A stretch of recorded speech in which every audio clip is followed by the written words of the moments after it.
2018 жылы танысқанбыз. ВКонтактеден жазып өзі бүкіл суреттеріме лайк басып, сондай болған. Мен ол кезде оны үйленгендігі туралы ешқандай бала шағасы бар екендігін білген жоқпын. Боксшы екенін де білген жоқпын. Себебі ВКонтактеде ол ешқандай ондай ақпарат жоқ. Статус деген кезде ол жерде үйленбеген туралы жазылып тұр. Содан кейін мен онымен жай ғана сөйлескен, басқа ешқандай ойым болмаған. Көзбе-көз сол маған жазып бастады. Шамамен февраль ақпан айының басында жазып бастады. Ақпан айының ортасында кездескенбіз. Ол кезде мен жанында құрбым болды. Группаласым 2018 жылы студент болатын мен. Сол құрбым екеуміз бірге барғанбыз. Себебі мен жалғыз жүрмеймін ондай жерлерге. Жанында көптеген адамдар болды, солай сол кезде кездескенбіз. Сол кезде кездесіп танысқан едік. Тығыз қарым-қатынас сол ақпан айынан кейін бір ай бойы маған жазып жүрді. Айтты, сен пәк қызсың, тазасың, мен барлығын білем. Дегенмен сен маған адам ретінде қатты ұнайсың, сенімен кездескім келеді. Сосын мен сенімен кездесе алмаймын. Одан кейін білдім. Осылай сіз үйленген адам екенсіз, мен сенімен кездесе алмаймын деген кезде жоқ деді. Жоқ, мен үйленген болсам да сен маған ұнап тұрсың. Қарындасым ретінде мен саған ағалық, қамқорлық ретінде саған ешқандай жамандық ойламаймын деді. Осылай деді. Содан кейін 2018 жылы ғой, сол бір айдың ішінде күн сайын жаза берді. Бір айдан кейін сол бірінші кездескенге мен маған былай жазды. Мен апам, әкесінің анасы хал үстінде жатыр екен. Соған бір көріп кетсең, халімізді білсең, жақсы болар еді деп бір адрес жіберді. Мен айттым, мен бара алмаймын дедім. Мен бара алмаймын. Мен сіз үшін әрине жаным ашиды. Себебі өзім де жақын көп ұзақ сол жағдайдан көп уақыт өтпейінше мен өз анамнан айырылғам 1,5 жыл бұрын. 1,5 жылдан кейін осы Жанқош кездесті. Сөйтіп көндірді, айтты. Мен айттым, сіз деген енді одан кейін таныдым ғой, сіз деген соншама сондай адамсыз ғой. Қалай сіздің бауырларыңыз жоқ, жақындарыңыз жоқ, не үшін мен бару керекпін деген кезде жоқ.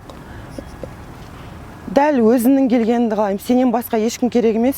Осылай апам жақын арада, апаңыздың жағдайы тым қиын ба деген кезде апам жақын арада өмірден өтеді деді. Осылай өте қиын, сондай хал үстінде жатыр деп. Бардыңыз? Сөйтіп барғам. Сөйтсем ол гостиницаның адресін жіберіпті. Қазбек гостиницасы. 4-ші этаж, 4-ші номер. Сондай гостиница екен. Мен ол кезде студент едім, жас едім, мен ондай ешқандай гостиница, ондай заттарды ештеңе білмейтін. Сөйтіп мен оған бардым. Содан кейін барған кезде ол апасы болады деген сияқты әңгімелер айтқан ғой. Мен гостиницаға баратқан адам емеспін негізі, оны апасының жағдайын білетін адам едім. Сөйтіп кірдім, кірген кезде алдымнан шықты, бір өзі ғана екен номерді. Сөйтіп кірдім, маған осылай апаңызға десем, қазір келеді деді. Сосын сен шөлдеп қалған шығарсың, сырттан келдің ғой, жол жүріп келдің ғой деп сөйтіп айтты. Су іш. Сосын мен айттым, жоқ дедім енді. Сосын жоқ, іш деп суды берді. Тастай, 1 литрлік тастайды берді, сол тастайды ішкем. Сол тастайды ішіп алып, сосын бір мезгілде басым айналып, есім тана бастады. Есім танып, сөйтіп жүре алмай қалдым, уже аяқтарым істемейді, қозғалмайды. Жүр деп, не жаққа қарай, төсек жаққа қарай, кровать тұр ғой, диван, соның үстіне қарата апарды мені. Сол жерге апарып мені жатқызды. Кел, сен басын айналып кетті ғой, жатсыршы, сен уайымдап кеттің ғой, анау-мынау. Жарайды, мен сен үшін жаным ашиды, көмектесем, не болды, анау-мынау деп сөйтіп. Сол кезден бастап мен жаттым, уже жартылай есім білем, жартылай білмеймін, нақты сондай болып жатыр ғой, бұлдыр. Санам анық емес. Сол уақытта ол жайлап мен жатқызды, киімдерім бәрін шешті. Астында қара колготки болған, үстінде көйлегім болған. Көйлегім шешті. кожаный курткамен, колготкамен сөйтіп соның бәрін шештік, кожаный курткамен жатқыздық, сөйтіп бәрін шешіп, аяғымнан, табан ұштарынан, табан саусақта бәшпайларымнан, аяғымнан бүкіл денем бәрін сүйе бастады, ішімнен жаңағы сөйтіп сүйе бастады. А мен ол кезде қалай айтуға болады, орысша тілмен айтқанда овощ сияқты жаттым, осындай. Қозғала алмай, денеммен қозғала алмай, сөйтіп сондай жағдайға түсіп қалдым. Оянған кезде қандай? Оянған кезде санам андай еді ғой, мен ештеңе түсініп атқан жоқпын, не болғанын, қандай жағдай болғанын ештеңе түсініп атқан жоқпын. Сондай жағдай отыр, білмеймін, мен бірдеңке айтып жатырмын бұлдырап, бірақ не айтып жатқанын да білмеймін. Сондай жинаған кезде есім жинаған кезде тыржаланаш жаттым. Сағат шамасы бір 3-4 уақытында болатын, а мен оған сағат 5-тен бастап жазған, кешкі сағат 5-тен сағат 10 уақытында барғам шамамен. Себебі 5 сағат мен ойландым, керек пе, керек емес пе, дұрыс па, дұрыс емес пе деп. Енді несі анасы, апам ауырып жатыр дегеннен жаным ашып, мен өзім сондай травмада, сондай состояниеда болғаннан кейін мен есіңіз жиған кезде Жанқоштан сұрадыңыз ба, не болды? Жанқоштан сұраған, не болып, мен неге бұлай жатырмын деп сөйтіп сұрағам. И ол айтты, жоқ, түк болған жоқ, сен осылай. Сонда сол кезде зорлады? Сол кезде, сол ісін жасапты. Одан кейін ол сол душқа кіріп кетті. Сосын душқа кірген кезде ана телефоны бар ғой, айфон болатын ол кезде. Телефонына Ботақан деген жүрекпен қайта звонок келе бастады. Сол таңғы 3:30-4-тің уақыты. Сол Ботақаннан қайта звонок келіп жатты. Сөйтіп Жанқош душтан шықты. Душтан шығып сосын айтты, осылай енді зорладым деген кезде, жоқ деді, сен өзің мен жақсы көресің ғой, мен артымнан сонша қыздар жүреді, мен барлығы жақсы көреді, сен өзің не істейсің ғой деді. Сосын содан кейін айтты, мен жоқ дедім, мен сізге қазір арыз жазам, осылай деп айтқам, сіз деп сөйледім мен. Сосын айтты, одан кейін уже басқаша сөйлей бастады ғой. Мен әйелмен негізі ажырасайын деп жүргем, оған деген ешқандай сезім жоқ, мен оны жақсы көрмеймін. Осылай, маған ұл бала керек, сені мен әйел қылып алғым келген, сол үшін мен саған жаздым, сол үшін сөйлестік біз, саған деген сезім бар деді, сол үшін мен сен бүкіл суреттеріне лайк басып қанша айдан бері саған басым кетіп жүрген деп, тура соның Жанқоштың сөзімен басым кетіп жүреді деп сондай айтқан.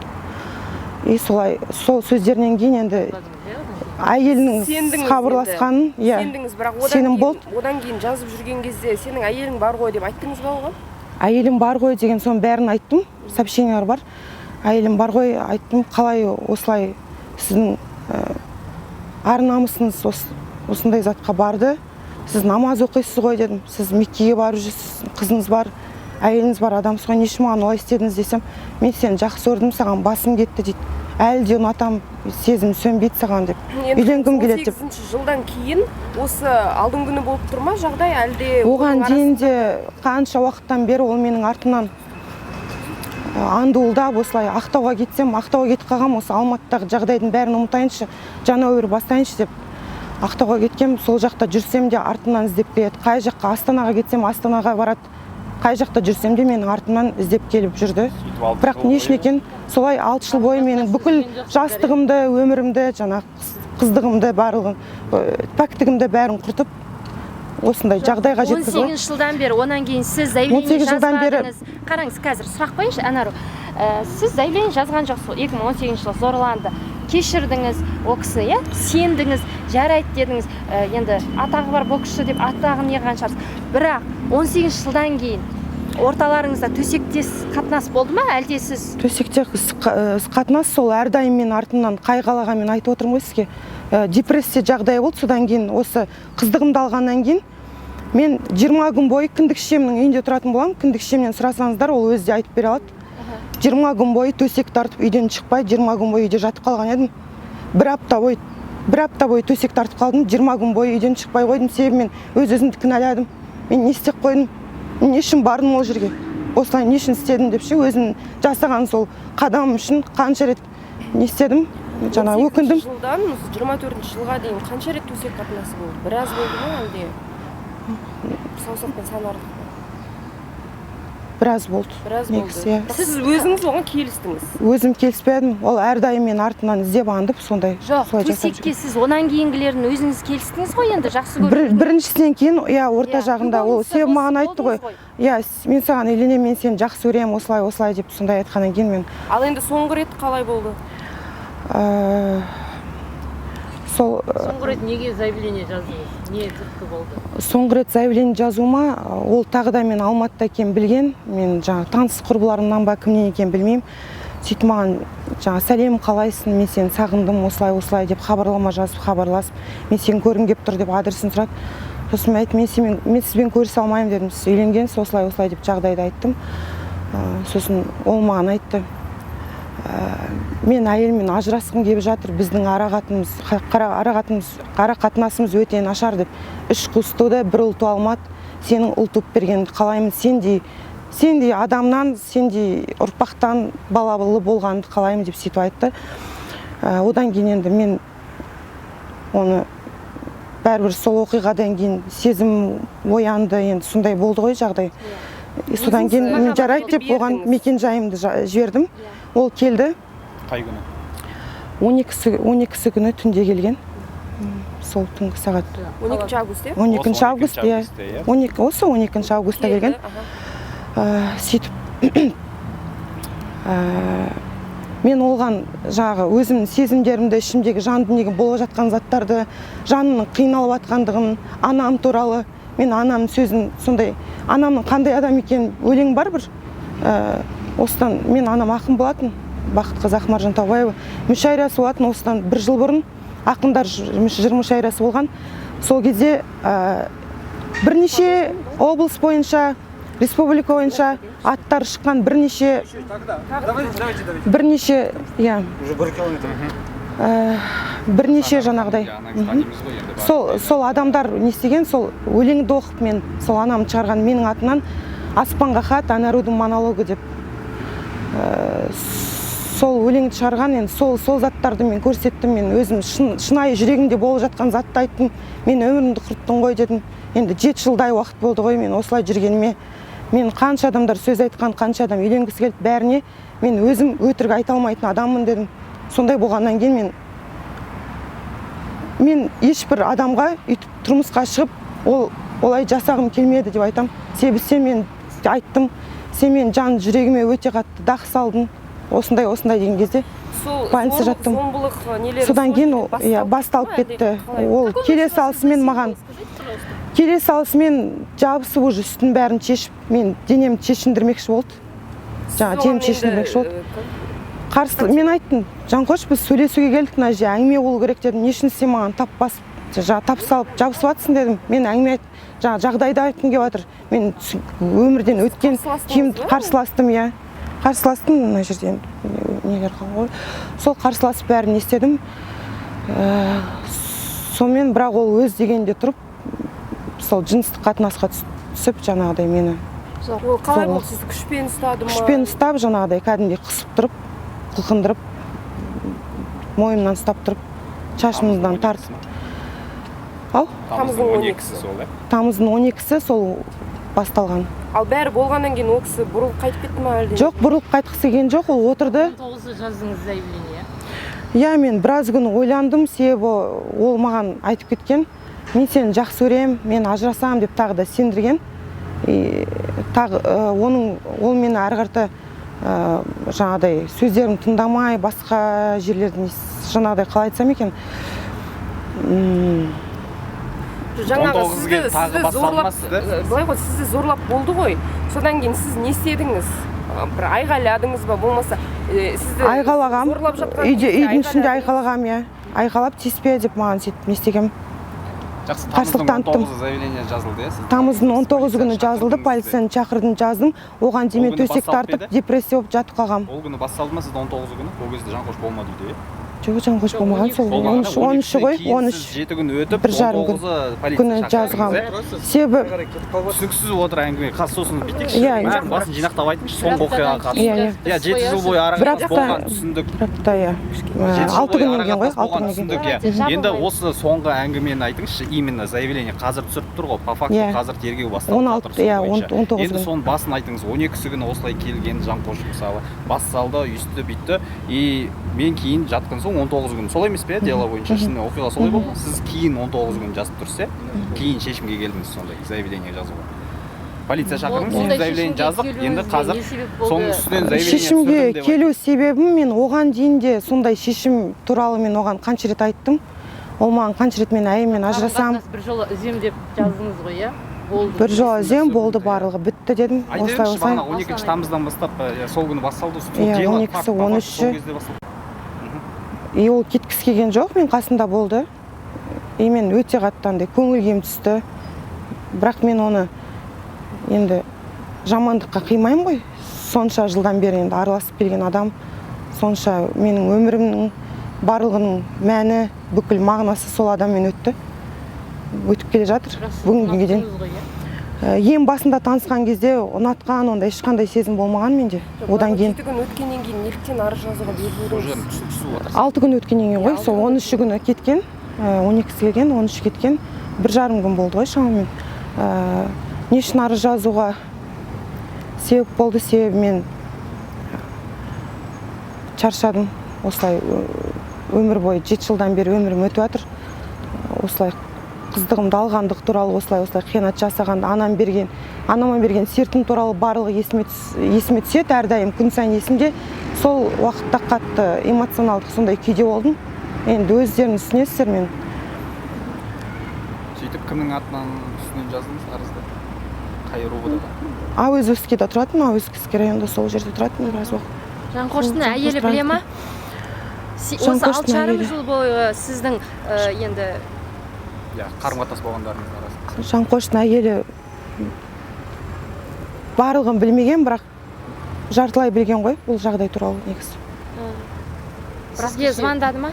Біраз ажырасқысы келген, Жанқош өзі ата-анасымен барлығымен ажырасқысы келген. Ата-анасымен барып, оның ата-анасы кездесіп, сондай ажырасу туралы әңгімелер болған. Бірақ Енді сіз қандай арыз жаздыңыз? Сіз енді не күтесіз? Мен жаңағы беттестіру болған ғой, беттестіру болған. 20-сы күні болған беттестіру.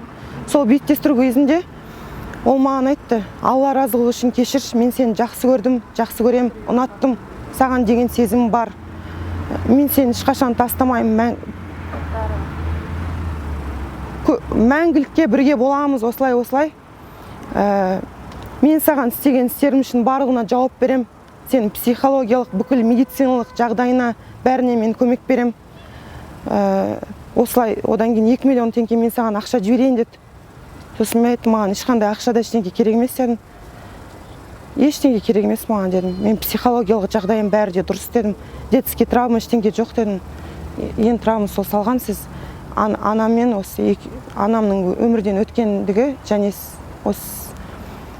сен жасағансың деп. Иә, сол менің нақты талабым өз жазасын алса екен деймін, заңды түрде. Ешқандай қазір бүкіл экспертиза барлығынан өттім. Соның жауабын күтіп отырмыз. Сол менің қалауым. Тұраров Жанқош Жасұланұлының жаңағыдай өз жазасын алып, заңды түрде өз ісін өз мойнымен көтергенін сұраймын, талап етемін. Бірақ Жанқош Тұраров кеше алдың күні айтып жатыр да, мен қыздар кезақ маған келеді, ешкім зорламайды. Иә, маған жала жауып жатқан кім екенін ең басынан сіздерге айттым ғой. Әйелі де айтып жатыр, күйеуін жақтап. Ең басынан айттым ғой сізге, ол ең басынан келгеннен бастап, осыдан неше 6,5 жыл бұрын қандай адам еді, дәл сондай адам, ол мүлдем өзгерген жоқ. Енді ол сондай адам еді негізінде, былай айтқан кезде. Скользкий ма? Қандай адам еді? Енді менде қолымда барлық дәлелдемелер бар, бүкіл жазбалар бәрі бар. Егер бұл жағдайға керек болатын болса, мен барлығын көрсетуге дайынмын. Менде барлығы бар. мен айтып отқан сөздерім бәрі рас. Себебі енді өздеріңіз түсініп отырсыз, ондай отбасыда өспеген мен. Анам осындай адам. Анам сондай адам болған, барлығы осындай өмірде. Мен жай өмірдегі бір қателескен затым сол Жанқошты жақсы адам санап, оны ұнатқандығым, соған пәктігімді бергендігім, сол өмірдегі ең үлкен қателігім сол деп түсінемін. Суреттеріңіз бар ма? Бірге түскен, перепис. Әрдайым ол менімен суретке түскісі келетін, бірақ мен білмеймін, мен солай тәрбиеледі ме анам. Ондай заттардан аулақ едім мен әрдайым. Сурет жоқ бірге. Суретке түсуден бас тартатын мен өзім. Өзі түскісі келетін. төсектес болып мен неге суретке түспейсіз? Суретке түскім келмеді. Мен ондай заттарды мен андайға қарсымда, оның әйелі бар. Сол үшін мен олай суретке дәлелге керек қой сізде. Дәлелде менде басқа дәлелдер бар, куәгерлер бар, соның барлығын айтады. Мен айтып отқан заттарым барлығы шындық. Кірген видеосы камерада бар шығар, енді білмеймін, ол пәтердің нелері біледі ғой, жаңағы үйдің. Сіз ол арызды пишін. 4 шілде күні түскенде. 4 шілде күні 4 шілде күні. ол жерде Жанқош емес, басқа адам болды ма? Қалай болды, соны айтыңызшы. Ол жағдай болған. Қашан болды? Ол жағдай сол жаңағы 4-ші күні арыз түскен уақытта сол күні болған. Менің ойым бойынша осы жағдайдың барлығына Жанқоштың қатысы бар деп түсінемін. Себебі сондай ойым бар менің. Сондай ойым бар, солай түсінемін. Себебі ол менің артымнан Ақтауға кетсем де қалмай кетті. Грузияға кетсе де Грузияға шақырып, мен Грузиядамын келші деп сөйтіп жүрді. Ол кездегі заявление жазғанда. Қонаевқа сіз бара жаттыңыз ба, келе жаттыңыз ба Қонаевтан, соны айтыңыз? Сол оқиғаны айтайықшы, өйткені ол жерде полицияда комментарий берген, күдіктілер ұстап алды дейді ол жерде. Қонаевтан мен басқа адамдар ма түсінбедім. сол менің ойымша сол Жанқоштың қатынасы бар сияқты сол жағдайға негізі. Жанқош емес, енді солай ойладым мен, сондай бір ойларым бар енді. Қонаевқа бара жаттыңыз ба, әлде қайтып келе жаттыңыз ба? Жоқ, Қонаевтан қайтып үй жаққа қарай баратқам. Қай жерден шығып едіңіз? Сол Қонаев қаласында болғам, құрбыммен кездескенбіз, құрбым екеуміз ресторанда тамақ ішіп отырғанбыз.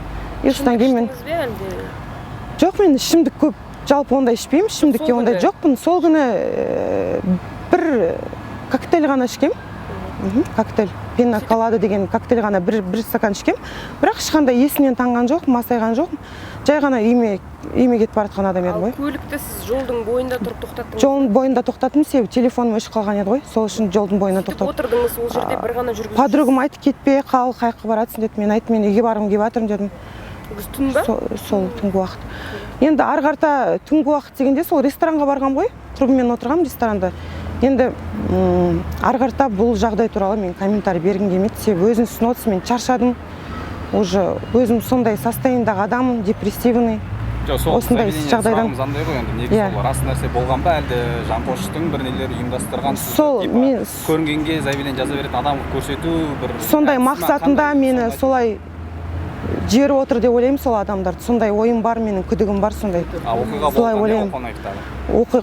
Қонаевтағы оқиға болған, ондай болған. Көлік жүргізушісі зорлады ма сонда? Көлік жүргізушісі дегенде, сол көлік жүргізіп отқан. Қалай болды? Ол жолдан тоқтады ма, әлде қалай болды? Сол жағдай туралы мен қазір ақпарат бергім келмейді. Өте шаршап отырмын, эмоционалды. Жағдайым, жай-күйім өте қиын. Егер қажет болса басқа уақытта. Себебі бұл оқиға Жанқоштың оқиғасына негізі қатынасы жоқ оқиға, бірақ мен күдігім бар сол Жанқоштың жіберген адамдарыма деген сондай ойдамын, күдіктімін сондай ой бар менде. Жақсы, Анарухан бағанағы оқиға дәлдеп кетейікші, заявление жазғаныңызға. Соңғы маңызды сізге. 12 тамызда келді сіздің пәтеріңізге, өз аяғымен келді.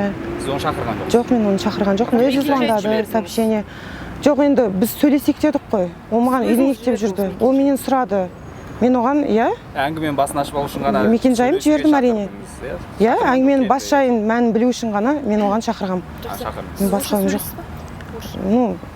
Можно, да? Да, можно, конечно.